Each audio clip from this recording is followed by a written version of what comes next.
blessuð og sæl. Í þetta sinnið verðum við upp til fjalla og út með sjó á Austurlandi. Við förum í heimsókn að Klausturseli á Jökuldal og hittum þar heiðurshjónin Aðalstein Jónsson og Ólafíu Sigmarsdóttur. Þaðan förum við til Þorleifs Guðjónssonar fyrrum atvinnupoppara, en hann hefur nú lagt bassann til hliðar og tekið sér sleif í hönd í staðinn og hrærir nú í pottunum á eigin veitingastað í Berufirði. Í Klausturseli á Jökuldal búa hjónin Aðalsteinn Ingi Jónsson og Ólafía Sigmarsdóttir ásamt sonum þeirra, Ævari Þorgeiri, Marteini Óla og Sigmari Jóni. Aðalsteinn hefur búið í Klausturseli frá 2 ára aldri, en Ólafía er fædd og uppalin á Suðurlandi. Í Klausturseli er fjölskrúðugt dýralíf yfir sumartímann, en þar er lítill húsdýragarður fyrir ferðafólk sem þangað kemur bæði til að skoða dýrin og landslagið, en ekki síst handverk búfreyjunnar sem vakið hefur verðskuldaða athygli. Sauðfjárbúskapurinn er hins vegar í efsta sæti hjá Aðalsteini, sem nokkuð skeið hefur gegnt embætti formanns Landssambands sauðfjárbænda. Hér hefur verið alveg hefðbundinn búskapur svona... Þetta hefur byggst í gegnum tíðin upp á sauðfjárrækt fyrst og fremst og það var til skamms tíma mjög margt fólk sem bjó hér í sveitinni. Það var heldur færi fækkandi, sérstaklega hér á svokölluðum Efra-Jökuldal. En þar hefur eingöngu verið stundaður sauðfjárbúskapur og síðan hafa menn nýtt til viðbótar hreindýrin sem lífsviðurværi og hér fyrir árum held ég að einmitt hreindýrin hafi verið töluverður hluti af lífsafkomunni. Bæði hér á ofanverðu Jökuldal og eins í Fljótsdal. Og er það ekki að einhverju leyti enn, allavega í ykkar tilfelli? Jú, við höfum farið í það að nýta einmitt skinnina hreindýrunum og síðan erum við með hér heima tamir hreindýr til sýnis fyrir ferðamenn sem að gefur ákveðin stuðning við þennan hefðbundna búskap. Já, bæði er það nú að ég hef verið mikill áhugamaður veiðar og mikið náttúrubarn og síðan konan er mikill handverksmaður og fór í samvinnu við Aðalstein frá Vaðbrekku að vinna á hreindýraskinni og þetta spilaði svona að fingrum fram. Auðvitað staðan í þessum hefðbundna búskap ýttu undir það að leita leiða til þess að nýta þau tækifæri sem að svæði bauð upp á. Það er nú ekkert að segja að þetta sé vísir að fataverksmiðju, þetta er svona ýmsir hluti sem konan er að framleiða og það úr hreindýraskinni, töskur og hattar og ýmislegt tengt slíku, en ég held að sé nú skynsamlega og við ætlar að fá eitthvað að vita handverk að ræða það við annan en mig.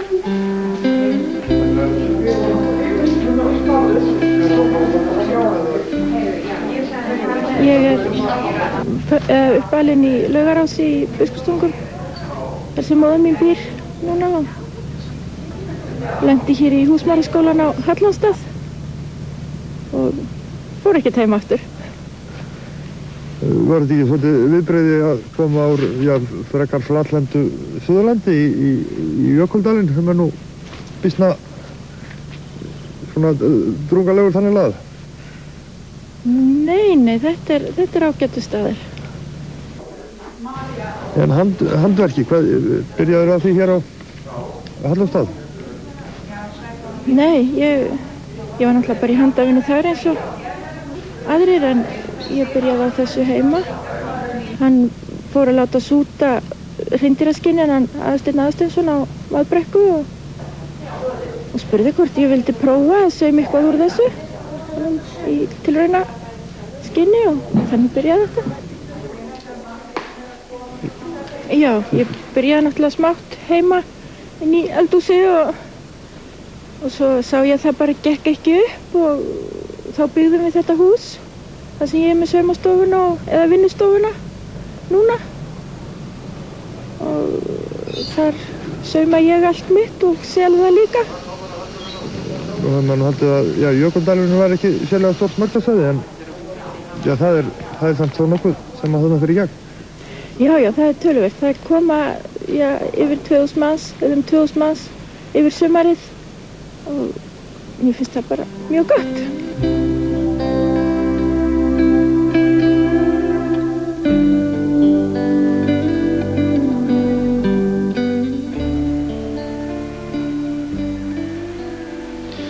Það má segja það, já, að það við strax þegar ég var unglingur þá voru stundað mikið veiðar hér á Fljótsdalsheiðinni og voru að koma aðila hér til foreldra minna og fá að fara hér á heiðina og ég er mjög ungur þegar ég fæ að fara með þessum veiðimönnum og kynnist þess vegna veiðunum fljótt og síðan þegar að ég fæ byssuleyfi að þá fer ég að stunda þetta sjálfur og er svo í dag leiðsögumaður með veiðimönnum.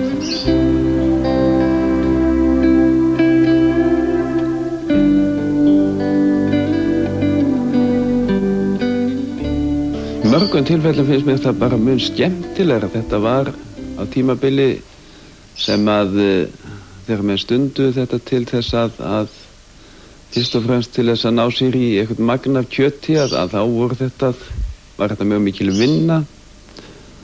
Þetta voru slarkferðir sem stóðu jafnvel sólarhringur saman. Núna er þetta miklu meira skemmtiferðir.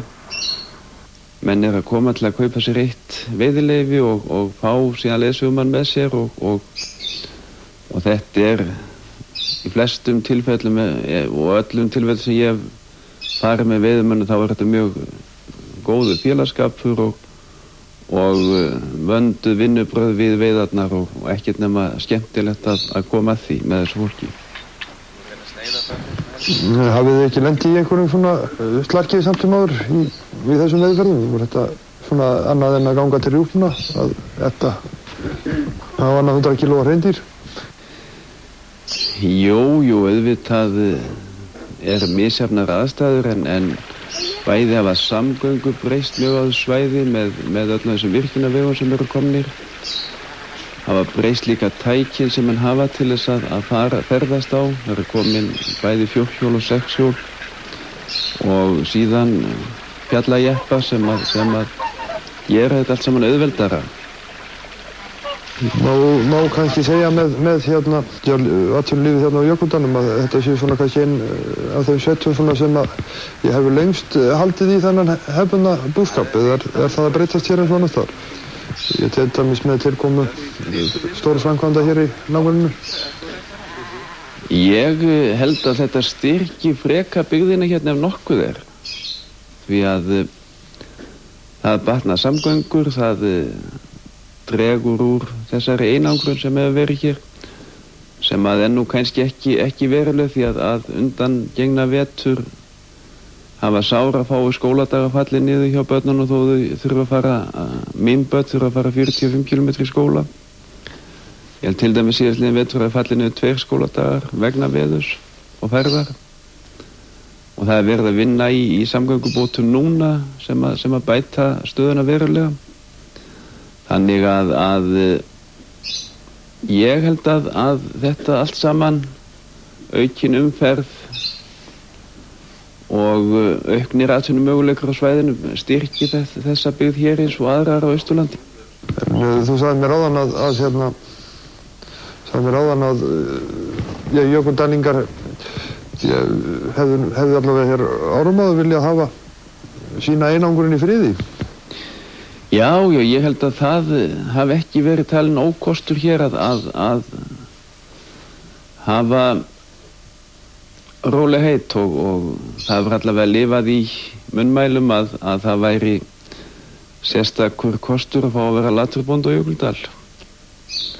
Og það hefur nú eitthvað dregið og möguleikann til þess að lifa sem slíkur í þessu neyslu kapplaupi og í samfélagi sem við lifum í dag en auðvitað er þetta allt saman undir fólkinu og okkur sjálfum komið hvernig við spilum úr þeim aðstæðum sem hverju sinni.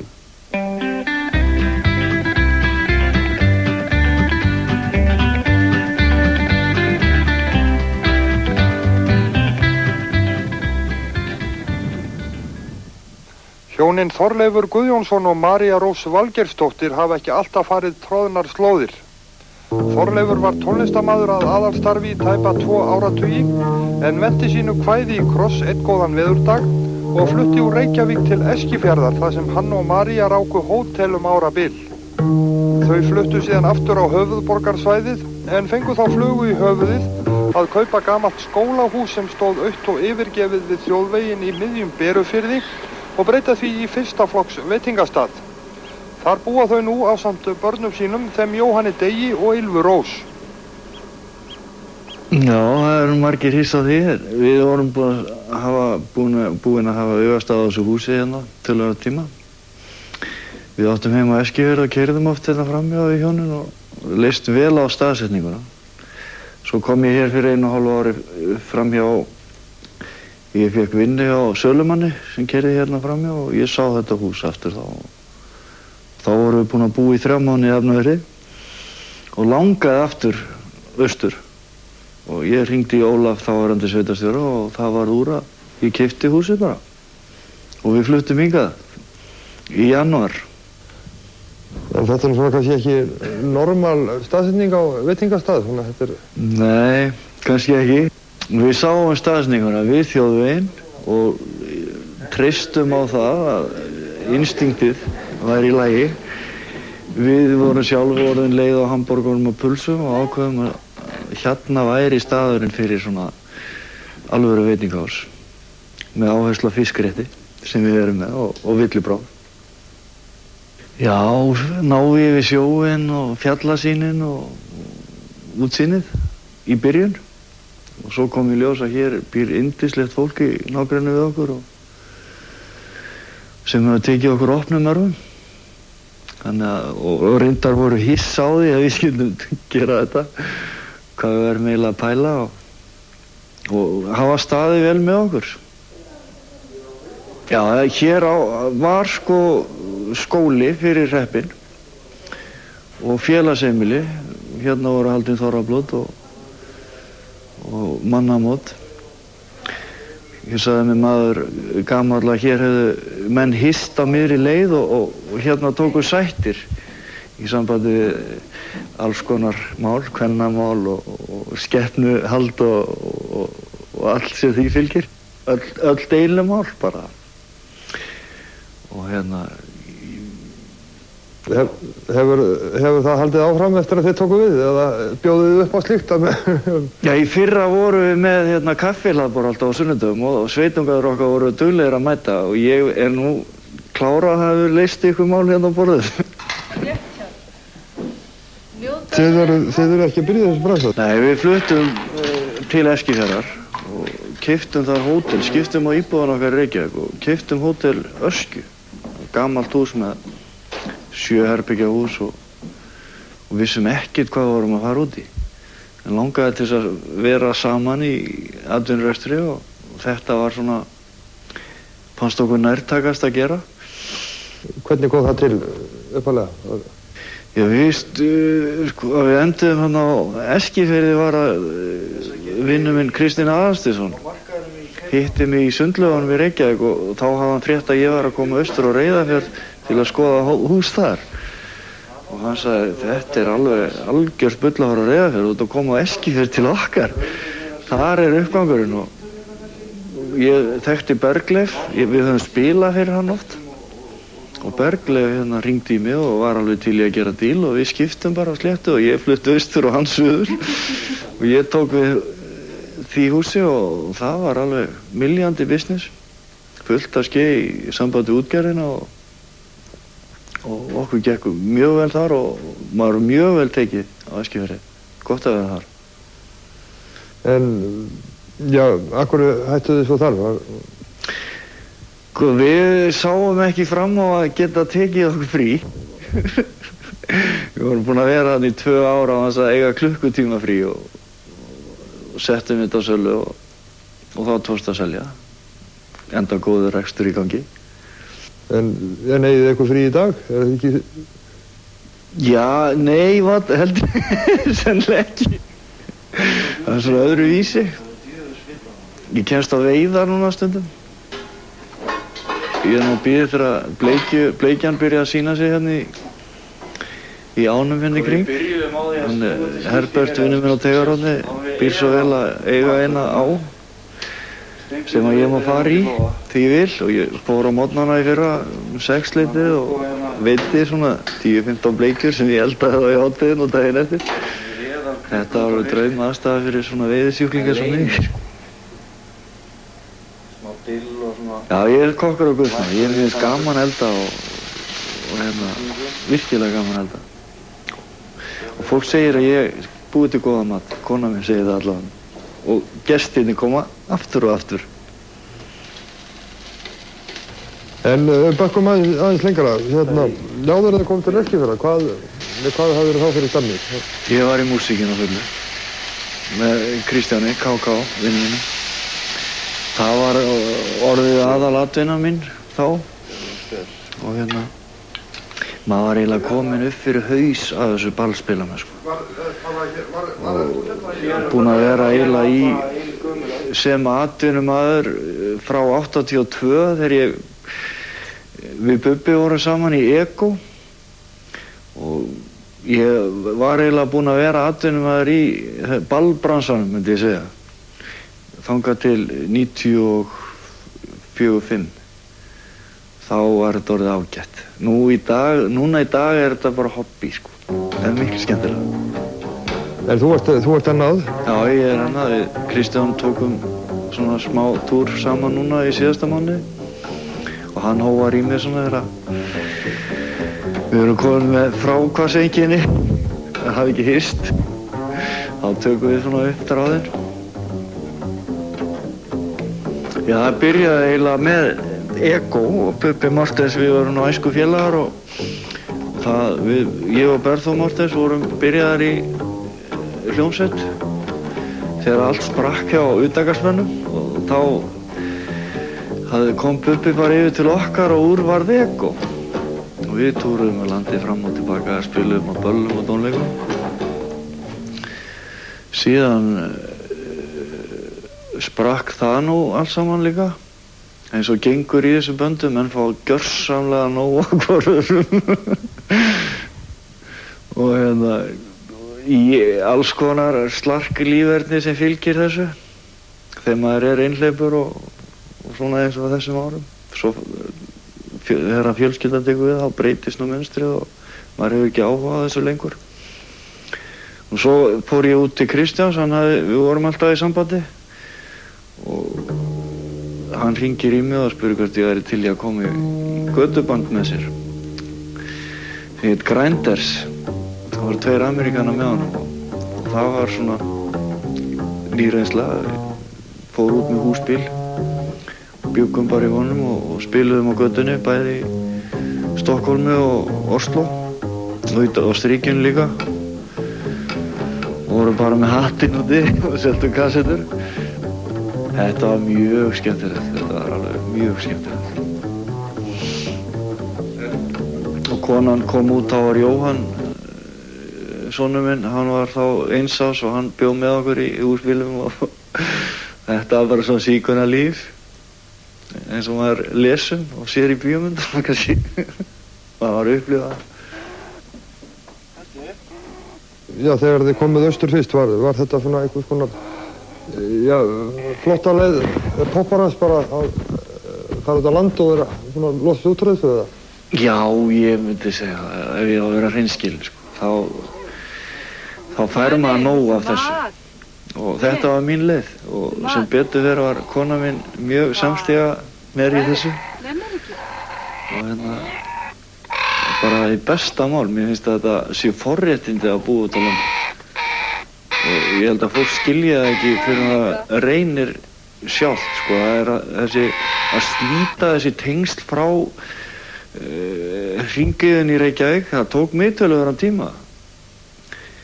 Og maður var alltaf að hringi í félagana, hvað er í gangi og svona. Og svo voru færri símtölin og svo endaði með að maður fór bara stundum og hitti þá, sko. Og í dag er þetta svona bara besta mál. Heyrðu, ert þú að... Og ég er nú með tónlistarkennaranum í reggae-bandi núna. sem heitir Svasil. Tónlistakennarinn Svavar og konun hans Silvía. Hún spilar á háskólahljóðfæri og Ásgeir spilar á gítar, hann öðrumbílstjóri á Djúpavogi. Fyrsta giggi sem við gerðum, það var í golfskálanum hérna Ekkifelli upp á Egilsstöðum. Það mætti enginn. Þannig að þetta svona vaxandi aðsókn á okkur. Síðast sem við spiluðum á Djúpavogi núna daginn, þá komum við 30. Svo ég með öðrum strákum á Egilsstöðum sem við höldum út í Þorrablótabandi. Það harmonika í fyrirrúmi og tökum alla gömlu dansana fyrir. En þú segir að þetta, þú hefur verið búinn að fá nóg af þessu en það samt ekki hægt að slíta þessu frá þessu? Nei, maður gerir þetta, þetta ekki svona rútína að þurfa að fara að spila á föstudögum og laugardögum til að eiga fyrir salt í grautinn. Þú ert í öðru. Núna þetta svona meira skemmtun og hitta strákana og svona, þetta svona eins og saumaklúbbur. Þú slítir þig ekki svona auðveldlega frá. En eins og þú segir, þá takið þið ykkar ákvarðanir svona 1, 2 og 3, en heldur að þið séu komin hingað til að vera? Já, í dag, þá eigum við heima hérna. Við fílum okkur við eigum heima hérna. Og við erum ekkert að fara hérna. Það alveg ljóst.